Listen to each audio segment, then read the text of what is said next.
Welcome to the deep dive. Today, we're doing something a little different, a kind of philosophical workout.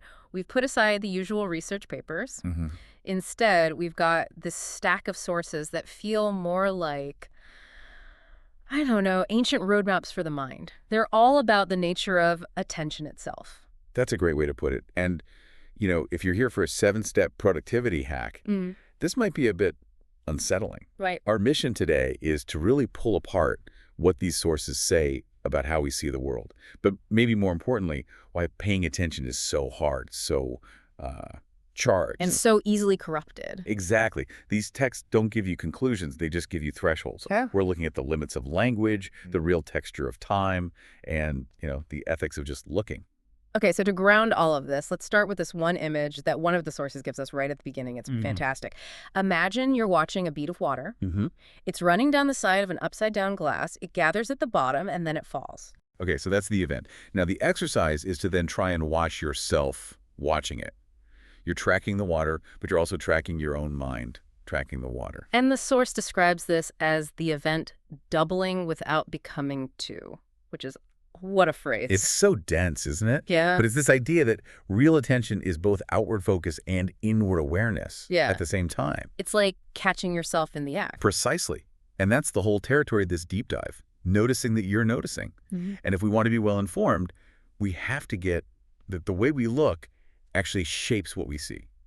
So let's dive into that first big obstacle, which is something we do constantly, naming things. The sources say naming is both a gift and a kind of violence. It is. It's absolutely both. Let's start with the gift, Yeah. the relief of it. Okay. I mean, think about it. If the world were totally unnamed, it would be, and I'm quoting here, unbearable, not because it is not good, but because it is too abundant. A flood of input.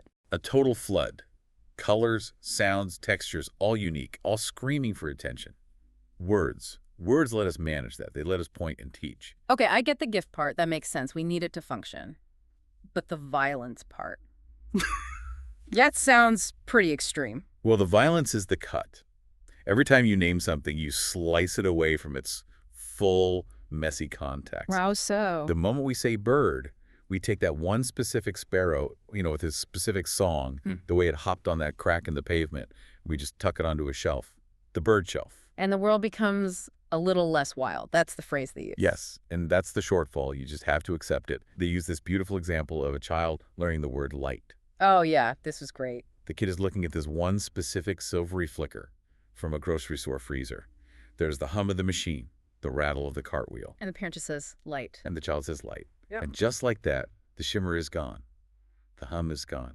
The word is true, but it misses everything that made that light. That light. It's too general. So the generality is the whole point of language, but it's also the problem. Exactly. The word tree works because I can say it to you, and you know what I mean. But it can't capture the actual tree outside my window with the old nail wounds in the bark from a swing that was there 40 years ago. Or its accent in the wind. I loved that. Yes. So we're left with this sort of constant low-grade grief. The tool that enables everything also makes our experience a little bit flatter. So what's the takeaway? Don't talk. No, of course not. It's about using language gently. The sources say words can be like temporary scaffolding, something you take down once the real structure is there. Or like a hand extended that just conforms to what it touches instead of grabbing it. Moving from definition to recognition. That's the key. The ethical weight shifts to you, the looker. Okay, let's pivot from language to existence itself. Time and decay. This feels like a big jump, but the sources have this really surprising take on it. It's one of the most challenging ideas in here, I think.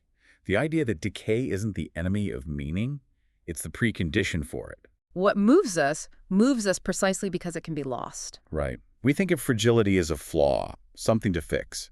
But these texts argue that loss is braided right into pleasure. It's the grain of beauty. If things lasted forever, what would be the point? Where's the urgency? And that even applies to information.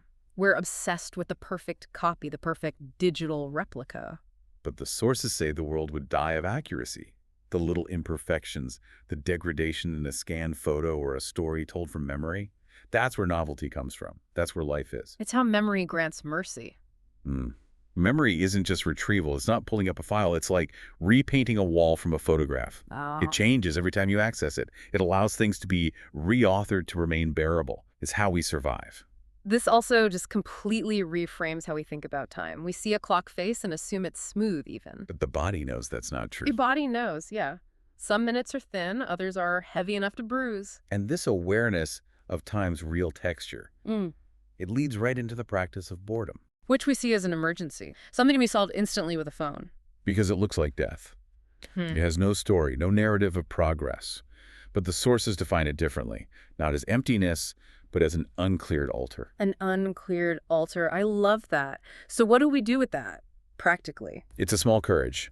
Boredom asks you to just endure the absence of a reward without fleeing. Just sit with it. Yes. Yeah. Try it. Stand at a window for 3 minutes and don't name anything. Not the bird, not the car.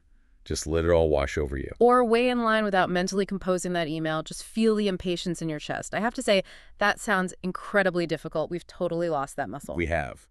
But we need to keep a piece of our time for what they call waste. Not garbage, but time where you're not trying to become anything. You're just unmaking. Like the caterpillar in the chrysalis, it stops eating, it unmakes its agreements. And the question in the text is so beautiful. Does the old self, the caterpillar self, remember the wings? The idea being that the instructions wake without us. The transformation happens in that wasted time. Exactly. Okay, so that connects time and transformation. Let's move to the ethics of all this looking. If everything is temporary, what do we owe the things that are leaving? The sources make a really sharp distinction here between witnessing and, well, consuming. So to look is to enter a relationship. You see a sparrow hit the window and boom, you're in a relation to that event. And there are two ways to pay attention in that moment. One, arise with a set of tongs. The attention of mastery, grasping, analyzing, keeping it at a safe distance. And the other arrives ungloved. That's the attention to witness. To just accompany the event, not to own it, not to fix it, just to be with it. And the goal isn't to feel better about yourself because you consumed some horror from a distance. The goal is accuracy, which they define as kindness to reality. Right. And the best example of this is the story of Ayla, the librarian. Oh, this was amazing. A fire in the library. She has to save 3 things. And she doesn't grab the rare manuscript or the first editions. She saves volume 4, the printed catalog. An index, a list of things. L through M lactation to mechanics, land grants to mercy. Law to mortality. She saves a list of what's being lost. And she saves a little boy who was hiding under a table. Her choice wasn't about what was rare, it was about what was right there. Relation. And the deepest part is that later, she reads from the catalog to the survivors. She turns that abstract list back into a room people could enter.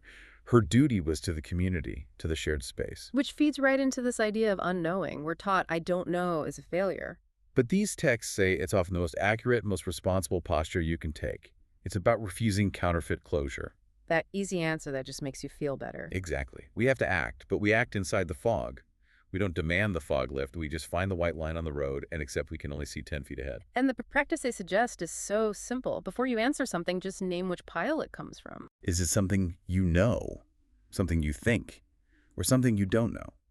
That simple check fosters so much sincerity. Responsibility starts right there, in that posture. Okay, finally, let's talk about the seams. The places where things meet, like twilight or a door frame. Edges heighten our senses. Then we live these seams. The moment one foot leaves the kitchen and enters the hall. The practice is just to pause there. Let the edge register. And the metaphor for this is the 2 rivers. One milky, one brown. They meet and flow together for miles. Without collapsing into one color, Yeah. there's a visible seam. They become a third river while still being themselves. And the seam is the place where you can hear both. What a powerful idea for relationships, right? Or for holding 2 conflicting ideas in your head. The goal isn't that they collapse, it's that the seam is allowed to exist.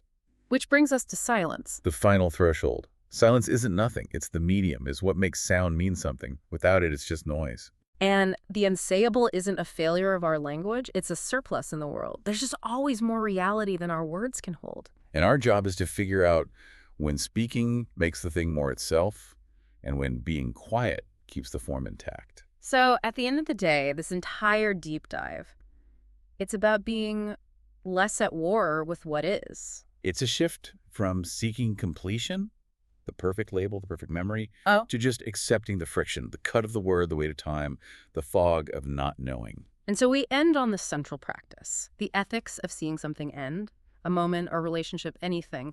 What do we owe the going? The sources give us this beautiful, compassionate mandate, what we can do, what we can bear, what we can learn to bear, What we can return to when we fail, to look without taking. to take when taking is caring, to set down what is not ours to hold. It's a practice, not a set of rules. So as you go about your day, maybe just take this one thought with you. The self isn't a fortress to defend. It's more like a pier to be maintained, weathered, repaired, walked out on. What happens if you just stop trying to name the moment for 1 minute? Just let the light cover the table, the floor, the back of your hand, without turning it into a word.